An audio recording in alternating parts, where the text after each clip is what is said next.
ചിറയൻകീഴ് ഗ്രാമപഞ്ചായത്ത് 2026-27 ബഡ്ജറ്റ് ഗ്രാമപഞ്ചായത്ത് vice president V വിജയകുമാറാണ് അവതരിപ്പിച്ചത്.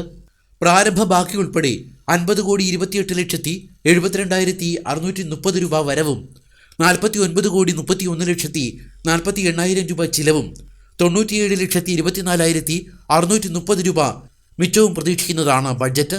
ഭവന നിർമ്മാണം, പട്ടികജാതി ക്ഷേമം, കാർഷിക വികസനം, വൈദ്യുതി, കുടിവെള്ള പദ്ധതികൾ എന്നിവയ്ക്ക് പ്രാധാന്യം നൽകുന്ന ബഡ്ജറ്റാണെന്ന് ഭരണപക്ഷം അവകാശപ്പെട്ടു.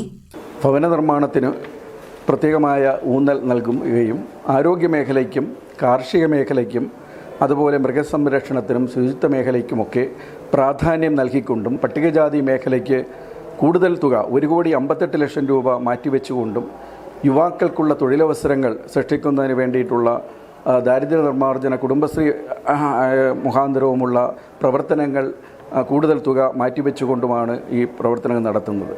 ചിറയൻകീഴ് ടൂറിസം പദ്ധതി എന്ന പേരിൽ പുതിയൊരു പദ്ധതി ആവിഷ്കരിച്ചുകൊണ്ട് കൂടുതൽ ടൂറിസ്റ്റുകളെ നമ്മുടെ മേഖലയിലേക്ക് ആകർഷിക്കുന്നതിന് വേണ്ടിയിട്ടുള്ള പുതിയ പദ്ധതിയും വകയിരുത്തിയിട്ടുണ്ട്. അതുപോലെ തെരുവ് നായ്ക്കൾ ഏറ്റവും പ്രാധാന്യത്തോടുകൂടി കണ്ടുകൊണ്ട് തെരുവ് നായ നിയന്ത്രണത്തിന് വേണ്ടിയിട്ടുള്ള നൂതനമായിട്ടുള്ള പദ്ധതിയും ആസൂത്രണം ചെയ്തിട്ടുണ്ട്.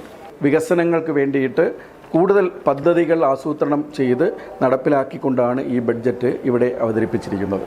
എന്നാൽ ബഡ്ജറ്റ് നിരാശാജനകമെന്ന് അഭിപ്രായപ്പെട്ട കോൺഗ്രസ് അംഗങ്ങൾ ബഡ്ജറ്റ് കോപ്പി കീറിയെറിഞ്ഞാണ് പ്രതിഷേധിച്ചത്. തികച്ചും നമ്മൾ കഴിഞ്ഞ കാലങ്ങളിൽ ഇപ്പോഴും നോക്കുകയാണെങ്കിൽ കഴിഞ്ഞ വർഷം ഏതാണ് അവതരിപ്പിച്ച ആ ബഡ്ജറ്റ് തന്നെയാണ് ഇപ്പോഴും അവതരിച്ച് തനിയാവർത്തനമാക്കി വെച്ചിരിക്കുന്നത്.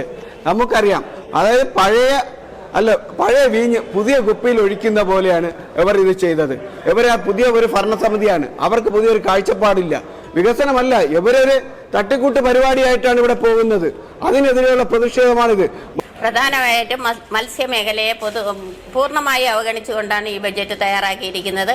6 വാർഡുകൾ മത്സ്യമേഖലയിൽ ഉൾപ്പെടുന്നതാണ്. എന്നാൽ അതിന് വേണ്ടത്ര പരിഗണന കൊടുക്കാതെയാണ് ഈ ബഡ്ജറ്റ് തയ്യാറാക്കിയിരിക്കുന്നത്. അതുപോലെ ഈ ബഡ്ജറ്റിൻ്റെ ഫ്രണ്ട് പേജിൽ നോക്കിയാൽ തന്നെ അറിയാം, വികസന ഫണ്ട് ബ്ലാങ്ക് ആയിട്ട് കിടക്കുന്നു. വികസന ഫണ്ട് എത്രയെന്ന് അറിയാതെ എങ്ങനെയാണ് ഇത് കൂട്ടി ബഡ്ജറ്റ് അവതരിപ്പിച്ചിരിക്കുന്നതെന്ന് ഞങ്ങൾക്ക് മനസ്സിലാകുന്നില്ല. എന്തായാലും ഇതിനോട് ഞങ്ങൾ പൂർണ്ണമായും വിയോജിക്കുന്നു. BJP അംഗങ്ങൾ ബഡ്ജറ്റ് അവതരണ വേളയിൽ സന്നിഹിതരായിരുന്നില്ല.